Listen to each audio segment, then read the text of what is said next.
ഞാൻ ആദ്യമായിട്ട് കല്ലുമ്മക്കായ കഴിച്ചത് കോഴിക്കോട് ബീച്ചിൽ പോയപ്പോഴാണ്. അപ്പോൾ ഇന്ന് എനിക്ക് കുറച്ച് കല്ലുമ്മക്കായ കിട്ടി. അപ്പോൾ ഞാൻ വിചാരിച്ചു ഇന്ന് നമുക്ക് കല്ലുമ്മക്കായ നിറച്ചത് ഉണ്ടാക്കി നോക്കാം. അപ്പോൾ അതിനായിട്ട് ഞാൻ ആദ്യം ചോറ് വെക്കുന്ന അരിയാണ് 4 മണിക്കൂർ നേരം ചൂടുവെള്ളത്തിൽ കുതിർത്തിയതാണ്. ഇത് നന്നായിട്ട് തരിയായിട്ട് അരച്ചെടുത്തിട്ടുണ്ട്. ഇതിലേക്ക് തേങ്ങ, കറിവേപ്പില, പച്ചമുളക്, നല്ല ജീരകം, പെരുംജീരകം, ചെറിയ ഉള്ളി, വെളുത്തുള്ളി ചേർത്ത് നന്നായിട്ട് ക്രഷ് ചെയ്ത് ആഡ് ചെയ്ത് കൊടുക്കുന്നുണ്ട്.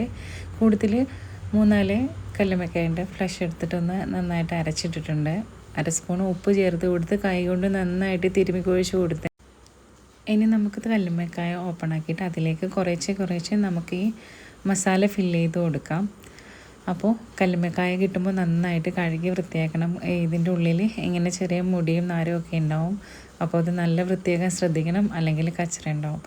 അപ്പോൾ നിറച്ച ഓരോ കല്ലുമ്മക്കായും നമുക്ക് ഒരു സ്റ്റീമറിൽ വെച്ചിട്ട് നന്നായിട്ട് സ്റ്റീം ചെയ്തെടുക്കാം. ഇനി ഇതിനൊരു മസാല റെഡിയാക്കണം. അതിനുവേണ്ടി 2 സ്പൂൺ മുളക് പൊടിയും 1 സ്പൂൺ മഞ്ഞൾപ്പൊടിയും 1 സ്പൂൺ ഉപ്പും വെളുത്തുള്ളി ചതച്ചതും കൂടി ചേർത്തിട്ട് നമുക്ക് വെള്ളം ഒഴിച്ച് നന്നായിട്ടൊന്ന് മിക്സ് ചെയ്തെടുക്കാം.